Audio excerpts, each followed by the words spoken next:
Buenas tardes, muchachos. Hice este video para completar la parte que nos faltó de la clase de hoy, porque pues el tiempo apremia y la otra semana ya vamos a hablar del Imperio Napoleónico. Entonces estamos hablando de que están discutiendo los derechos del hombre y del ciudadano. Estamos entre el 12 de agosto de 1789 al 26 de agosto de 1789. Bueno, entonces los revolucionarios estaban pensando en hacer unos derechos que mostraran la igualdad que tenían todos los hombres. Habían algunas dudas en algunos nobles, en algunos burgueses, por las rebeliones que habían en las provincias. Al final deciden redactarlos y quedan de una forma que todos los hombres nacen libres y son iguales, y que la única diferencia que hay es por razones sociales. También habla de la nación, que todos tienen que defender la nación, y hablan de respetar la propiedad privada y respetar pues las libertades de cada persona. Esto pues es algo muy moderno para la época. Podemos decir que con esto liquidan el antiguo régimen. Esta es la obra maestra de la Revolución Francesa. No los confundan con los derechos humanos, que eso se hizo después de la Segunda Guerra Mundial. Esos son los derechos del hombre y del ciudadano, que son diferentes, aunque tienen similitudes. Bueno, entonces ya estamos, muchachos, en septiembre del año de 1789. Hay un inconveniente. Todo lo que aprueba la Asamblea tiene que firmarlo el rey. Si el rey no lo firma, no queda aprobado. Y el rey va a frenar la redacción de la Constitución. ¿Por qué lo hace? Porque el rey Luis XVI nunca quiso cambiar el antiguo régimen. Él siempre fue presionado por las circunstancias, pero él en su interior quería que todo siguiera como antes y que él fuera un rey absolutista. Entonces ese era el inconveniente. Entonces, en septiembre la crisis económica no se ha solucionado. Como les dije en clase, Jacques Necker no consiguió el dinero para reactivar la economía. Fuera de eso, los emigrados, los que se fueron de Francia a diversos países de Europa, se llevaron el dinero y cerraron muchas fábricas. Entonces muchas fábricas que habían estaban cerradas. Entonces ahora ya no está solo el campesino en mala situación, el obrero está desempleado, están pidiendo trabajo y los pocos que trabajan están pidiendo que salarios más altos. Entonces eso genera también una carestía. Los alimentos están caros, especialmente el pan. No se puede comprar. Entonces ya hay mucha gente en septiembre que sale a la calle a protestar, que quieren pan, que comida para sus hijos. Entonces en este ambiente de crisis económica más crisis política, porque Luis XVI no aprueba los decretos que la Asamblea redactó, pues va a haber otra nueva rebelión. Podemos decir que otra vez el pueblo de París va a salir para obligar a Luis XVI a firmar los decretos. Pero tiene que haber algo que encienda la mecha. Y se va a dar. Va a ser el 1 de octubre de 1789. Y esto se da cuando hay una fiesta en el Palacio de Versalles. Entonces en el Palacio de Versalles hay una fiesta. Y esa fiesta es en honor a un grupo de soldados que regresaba de la frontera. Entonces un grupo de soldados que regresaba a la frontera llegan al Palacio de Versalles. Y en la fiesta empiezan a dar cánticos a favor del rey y de la reina. Y en esos cánticos del rey y de la reina, ellos se sacan la escarapela tricolor, la que hemos hablado la semana pasada. Rojo, blanco y azul. Se la quitan y se ponen una escarapela con color blanco, que es el color del rey, o color negro, que es el color de la reina.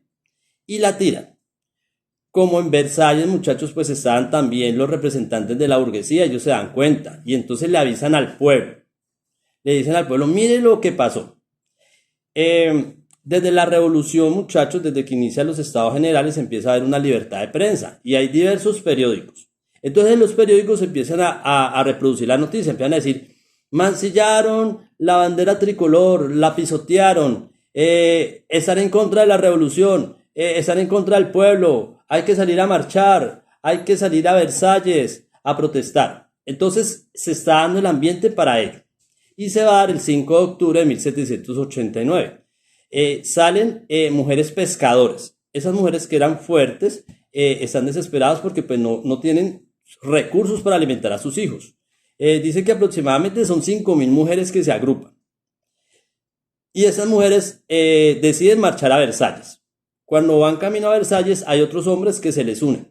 Entonces dice que al final entre 15.000 y 20.000 personas marchan a Versalles. Piden pan, piden trabajo, piden salarios más altos. Y entonces dice que cuando van camino a Versalles, alguien les dice que la reina María Antonieta les dijo que si no tenían para comer pan, pues que les den pasteles.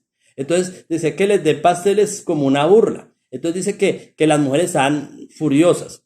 Entonces dice que eran mujeres fuertes y que cuando llegan a Versalles alcanzan a matar a algunos soldados y entrar. Querían matar a María Antonieta porque decía que se había burlado de ellas. María Antonieta puede escapar y se va a la cámara, al cuarto del rey. Entonces dice que al final tiene que intervenir el Marqués de Lafayette. El Marqués de Lafayette, que les había hablado la semana anterior, era una persona de la nobleza que había luchado en la guerra de independencia de Estados Unidos y que tenía ideas liberales y que también era amigo de la burguesía. Se ha dicho que el Marqués de Lafayette era como el hombre que unía dos mundos, nobleza con burguesía.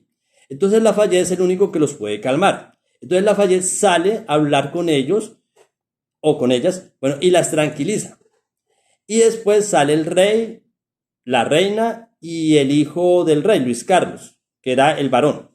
Entonces el rey dice que quiere mucho a su pueblo, que está preocupado por ellos, que quiere que todo les salga muy bien. Entonces al final, muchachos, es aplaudido el rey. Pero le hacen una petición, empiezan a decirle a París, a París, a París. Entonces quieren que la monarquía regrese a París. Yo les había hablado la semana anterior de que Luis XIV había querido salir de París porque veía que París era una ciudad desordenada y que por eso había creado ese palacio en Versalles, que es un municipio cerca a París. Entonces ahora el pueblo le está pidiendo que se vaya a París y el rey no se puede negar. Ha mostrado el pueblo la fuerza que tiene para doblegar al rey. Entonces al final decide marchar a París. Se van a ubicar en un palacio que se llama Las Tullerías. Este palacio queda en el centro de París. Bueno, quedaba porque en una revolución más adelante lo destruyen. Pero bueno, ese palacio existía. Entonces ese palacio de Las Tullerías que está en el centro de París, ahí se van a ubicar no solo la familia real, sino todos los asambleístas. Ese palacio tiene algo especial, como está en el centro de París, el pueblo está cerca. La burguesía le encantó eso porque dice que ahora sí va a tener al rey controlado. Cualquier negativa que el rey haga, pues ahí tiene el pueblo enseguida al ladito para que lo presione.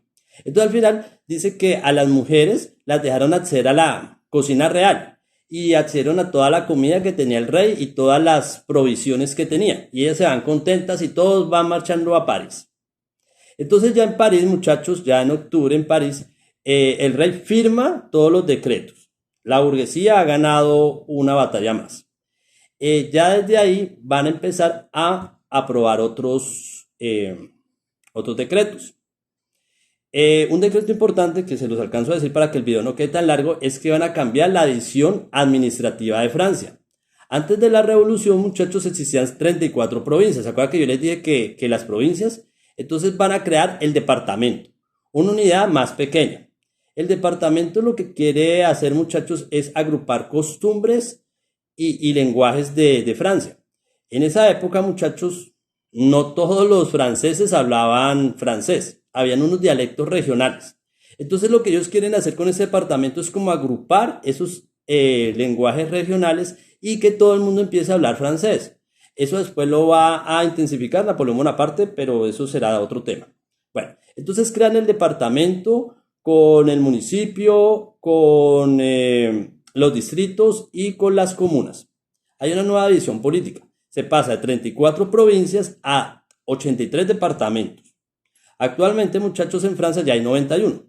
Bueno, esos departamentos, muchachos, se van a convertir como especies de repúblicas independientes. Va a haber una descentralización total que va a eliminar totalmente el poder del rey.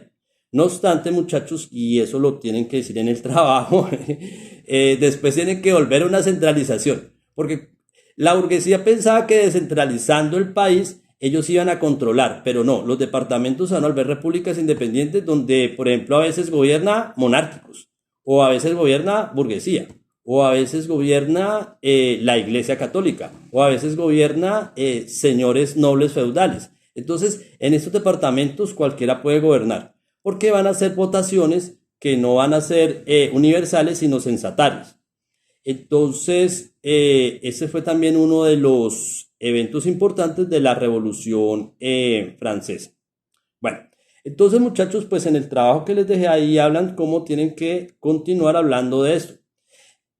Ahí como para adelantarles, todo esto que se está probando tiene consternado a Luis XVI.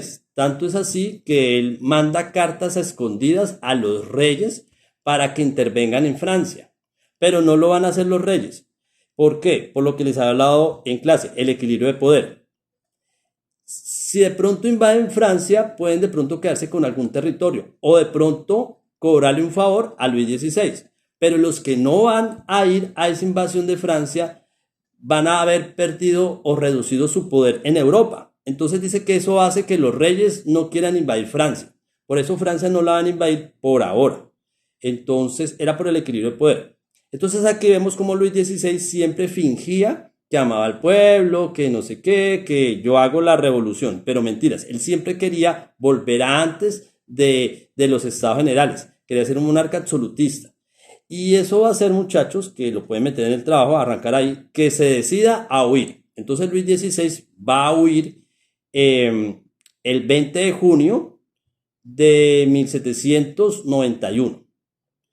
Va a intentar llegar a Austria, pero va a ser descubierto y al ser descubierto regresado a París. Y ahí comienza pues el trabajo que les dejo. Bueno, entonces muchachos, que estén bien y si Dios quiere nos vemos la otra semana.